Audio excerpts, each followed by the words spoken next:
Thursday, July 17, 2025. The day dawned heavy with anticipation as CBS's exclusive bulletin on the bold and the beautiful heralded a revelation that set hearts racing across Los Angeles and beyond: Bill Spencer. That indefatigable titan of industry and devotion waited with barely contained eagerness for his son Liam to stir from the depths of an induced coma, the product of Dr. Grace Buckingham's clandestine, experimental brain surgery. From the moment the private surgical suite doors swung open, Bill had hovered at the edge of hope and fear, pacing the antiseptic hallway of his secret recovery wing, willing his only child to awaken, to smile, to dispel the dread that had gripped his every waking moment. Meanwhile, across town in the warm confines of the Forrester estate, Brooke Logan sought solace in the company of her daughter Hope, their conversation a blend of motherly concern and strategic optimism. For beyond the specter of Liam's uncertain future lay the even more pressing question of Brooke's upcoming trip to Italy, an odyssey planned with Ridge and Eric Forrester, yet complicated by Nick Marone's impromptu invitation to join him instead. As mother and daughter weighed loyalty, adventure, and the unpredictable currents of the heart, Hope, ever the voice of both reason and spontaneous zeal, pressed her hand to Brooke's, murmuring her fervent wish that Brooke choose companionship that would fortify her spirit, perhaps even nudging her toward Nick's offer, though never at the expense of family solidarity in Liam's hour of need. Elsewhere, Steffi Forrester, caught between her roles as fierce fashion maven, devoted mother, and steadfast friend, found herself alone in the hushed corridors of her thoughts, replaying every moment since Luna Nozawa's abrupt departure from their lives, tracing the jagged edges of betrayal and heartbreak that had splintered their circle of trust. On Wednesday night, she, Hope, Brooke, and Carter Walton had gathered in Carter's study, its leather chairs and law books lending gravity to their discussion of Liam's courage under the knife. Each speaker paying tribute to his resilience even as they admitted their own vulnerabilities, how helpless they felt in the face of medical secrecy, how powerless to intervene when the fate of the man they loved lay hidden behind locked doors and hush money. Steffi's mind drifted, haunted by memories of Luna's soft laughter at family barbecues, by the thrill in her eyes as she teased Liam about his indomitable stubbornness, and by the silent finality of her goodbye. The void she left seemed to expand with every passing hour, each tick of the clock a reminder of love unraveled. Back in Bill's clandestine suite, the triumphant echo of Grace's announcement still lingered in the stale air. The procedure was a resounding success, she had declared, her voice thick with self-congratulation as she detailed the removal of the malignant mass, lauding it as a medical miracle that would rewrite the textbooks on neurosurgery.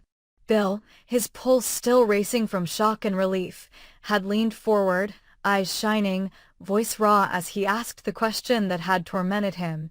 "You're telling me my son has a very high chance of recovery?" Grace had replied with a calm certainty that belied the ethical abyss into which she had descended. "Yes, Bill. The prognosis is excellent, truly a triumph of modern medicine." Yet the truth was more complicated. The renowned specialist she had invited to witness the operation had stood silent, offering no further insight, simply observing as Grace carved through Liam's cranium. Whispers among the nursing staff hinted that he had questioned her technique behind closed doors, that he had been swayed by her $1 million transfer more than by the science. Now, flush with that same million, wired clandestinely from the Spencer Foundation to her private account, Grace wrestled with a growing unease. Had she cured Liam, or had she orchestrated an elaborate con to exploit Bill's desperation? Staging a phantom tumor and leveraging her own ambition into a windfall? As the day wore on, word of Liam's disappearance from official records and his reappearance in Bill's private recovery wing ignited a flurry of speculation. Hope, Steffi, Brooke, and Carter, barred from access by legalese and non-disclosure agreements thicker than steel, found themselves trading theories in hushed tones, Was Bill protecting Liam from paparazzi and malpractice investigators, or was he covering up a surgery gone wrong? The hospital's public relations machine churned out sterile statements, assuring the world that patient safety remained paramount, that an internal review was underway, that unexpected developments had been contained. Yet each sanitized phrase stoked the tabloid's appetite for scandal. Finn and Bridget, once Grace's closest allies, had stepped forward with damning documentation of forged consents and midnight authorizations, threatening to unleash a legal maelstrom that could engulf the hospital, ruin Grace's career, and expose Bill's empire to regulatory scrutiny. In living rooms across the nation, fans of and be tuned into the Daily Scoop, eyes glued to rumors and recaps, hearts pounding at every new twist. Would Brooke heed Hope's encouragement and accept Nick's invitation to Italy, risking her equilibrium in pursuit of fresh joy even as her family clung to the hope of Liam's revival? Would Steffi find solace in remembrance, her sadness at Luna's absence transformed into fierce determination to protect the man she loved?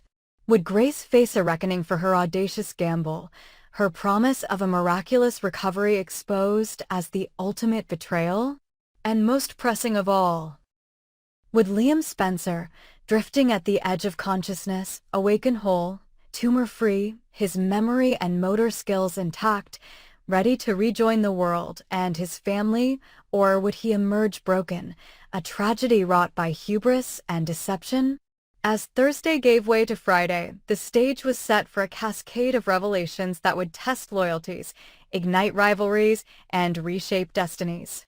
Bill Spencer, poised at the epicenter of power and vulnerability, waited on the cusp of jubilation or despair. Brooke Logan, caught between maternal duty and personal longing, prepared to chart her own course across the seas. Steffi Forrester, shrouded in bittersweet recollection, braced for the next blow to her heart, and in the high towers of justice and medical ethics. Finn and Bridget readied their case, determined that no amount of money or influence could obscure the truth. For fans eager for every twist, every betrayal, every surge of hope, the bold and the beautiful had never burned brighter.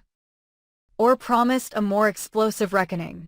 And to those who can't get enough of CBS's most riveting saga, remember, if you're also hooked on Beyond the Gates, join our free Facebook group to share theories, debates, and the unmissable drama that unites us all.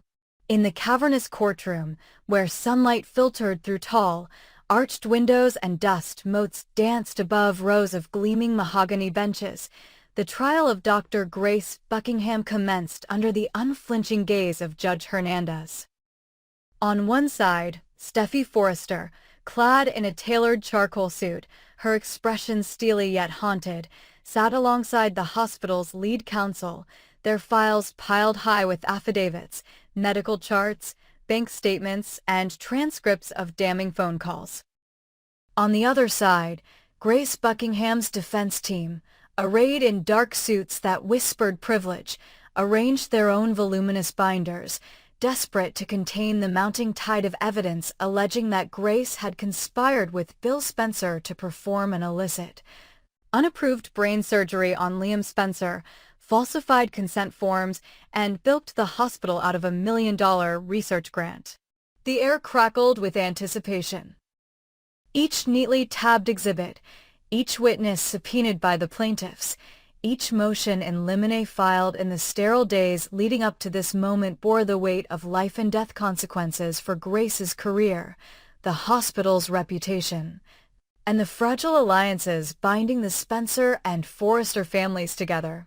From the opening statement delivered by Steffi's attorney, a seasoned litigator whose every word landed like a hammer blow, a relentless narrative emerged. Grace Buckingham, driven by ambition and blinded by the promise of financial reward, had knowingly deceived the Institutional Review Board, bypassed the hospital's ethics committee, and coerced the anesthesiology team into smuggling Liam Spencer out of the OR-MID procedure. The slideshow of forged signatures, doctored timestamps on surgical logs, and bank records showing the clandestine transfer of funds from Spencer Publications to Grace's private account played on a large monitor, each click of the clicker punctuated by gasps in the gallery.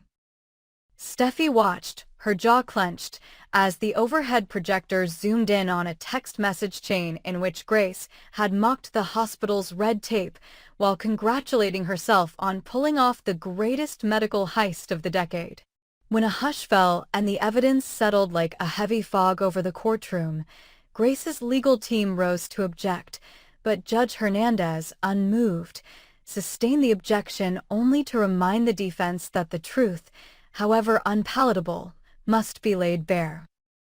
First to testify was Dr. John Finnegan, his crisp white coat replaced by a somber gray suit, his hands trembling slightly as he took the oath.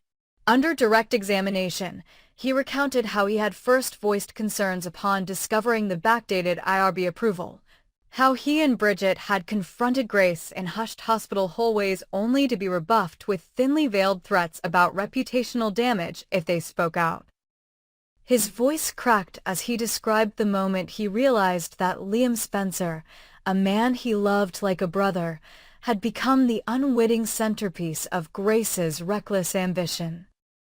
When shown the security camera footage of Bill Spencer slipping into the surgical wing with an unconscious Liam strapped to a gurney, Finn's eyes darkened at the memory of watching that grainy image in disbelief.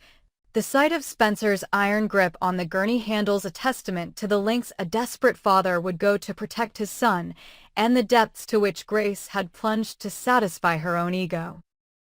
On cross-examination, Grace's attorney attempted to paint Finn as a jealous colleague, resentful of Grace's rising star, but Finn, unbowed, produced emails from Grace herself, praising his surgical skill and thanking him for his advice. Messages that undercut the defense's insinuations and left jurors nodding solemnly in understanding.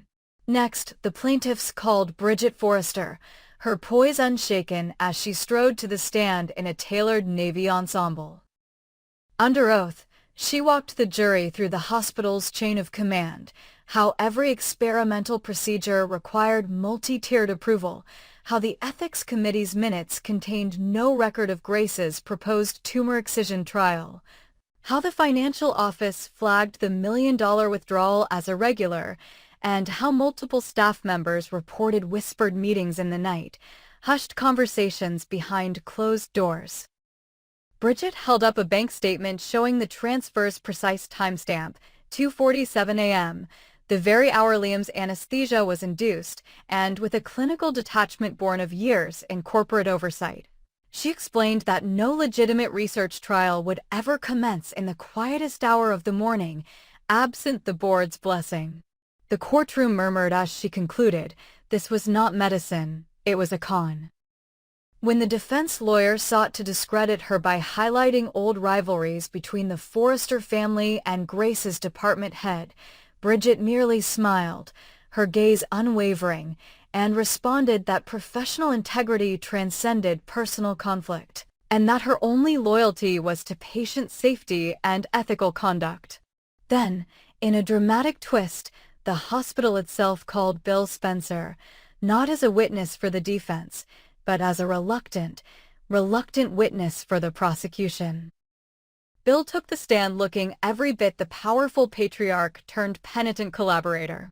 With a voice roughened by grief and guilt, he recounted how Grace had approached him with a purported breakthrough procedure, how she had shown him images of Liam's scans marked in red, pointing to the malignant mass, and how she had insisted that time was of the essence, that the tumor's growth could not wait for bureaucratic delays. He admitted, under the weight of a subpoena and the threatening prospect of perjury, that he had signed off on every forged document, that he had wired the funds to Grace personally, and that he had orchestrated Liam's removal from the hospital's official recovery wing to keep prying eyes and potential investigations at bay.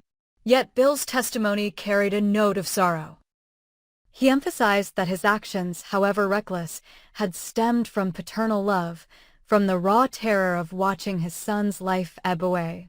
When defense counsel tried to shift blame onto Bill, accusing him of being the mastermind behind the conspiracy. Bill's eyes flashed with anger as he retorted that Grace had presented herself as the savior, the miracle worker, and that he had believed in her more than he had believed in the rules. Throughout the trial, Grace sat at the defense table like a warrior pinned under the glare of truth. Her own testimony, when it came, was a study in controlled composure unraveling at the seams.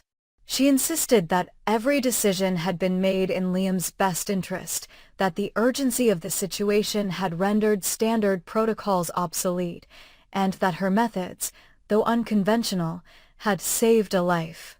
But the moment the prosecution produced the hospital's forensics expert, an analyst who had reconstructed the digital logs, traced the network pings of Grace's private email server, and testified that the minute those servers lit up at 2:45 a.m. requesting surgical schedules, the department's firewalls had been silently overridden. The defense's foundation cracked. Then came the medical device technician who revealed that the infusion pump used for Liam's anesthesia bore Grace's personal engraving, an act of vanity inevitably turned betrayal. And the anesthesiologist who admitted under oath that she had felt coerced, manipulated by Grace's charisma and Bill's authority, to proceed despite nagging doubts. As closing arguments loomed, the courtroom held its collective breath. Steffi's attorney painted Grace as a Faustian figure, a surgeon who had sold her soul for a headline in the Journal of Neurosurgery and a swath of funding to raise her profile, all while jeopardizing a patient's life and the hospital's legacy. He urged the jury to consider not just the letter of the law, but the sanctity of the doctor-patient relationship, the covenant broken when a healer becomes a huckster. Grace's defense countered by appealing to the jury's compassion, reminding them that pioneering medicine often requires bold leaps of faith, that every great advancement once skirted the edges of orthodoxy, and that Grace's intentions had been noble. To push the boundaries of what was possible and grant Liam Spencer a fighting chance. Yet as jurors filed out to deliberate, the weight of evidence, so meticulously compiled, so ruthlessly presented, hovered over the room like a dark cloud. Outside the courthouse, news crews jostled for position as the Spencer and Forrester entourages emerged. Brooke Logan pressed Steffi's arm in solidarity, while Hope stood close to Liam's father, her hand on his sleeve, a pillar of support as he faced the storm his decisions had unleashed. Rich Forrester, flanked by Eric, exchanged a curt nod with Bill Spencer, a gesture loaded with years of rivalry, now tempered by mutual respect for their children's well-being. In the shadows, Luna Nozawa watched from a distance, her heart torn between gratitude that Liam might live and sorrow that the price had been so high. When the jury finally returned, their verdict would not only determine whether Dr. Grace Buckingham's medical license would be revoked, whether the hospital would survive the civil liability storm, and whether Bill Spencer would pay punitive damages beyond his capacity to shield himself behind corporate entities. It would also reshape the intricate web of alliances among Forrester, Logan, and Spencer, forging new bonds of trust or deepening old wounds of betrayal. In the hush that fell over the courtroom as the foreperson stood, one truth remained undeniable. The drama that had begun in the cool confines of a secretive or in the dead of night had spilled into the bright light of justice, and no amount of privilege, no whisper of influence, could reverse the course of truth once it had been set in motion. The fate of Grace Buckingham, the hospital, and the families whose lives had become irrevocably entwined now lay in the hands of 12 ordinary jurors, and the story, as always on the bold and the beautiful, would not end here.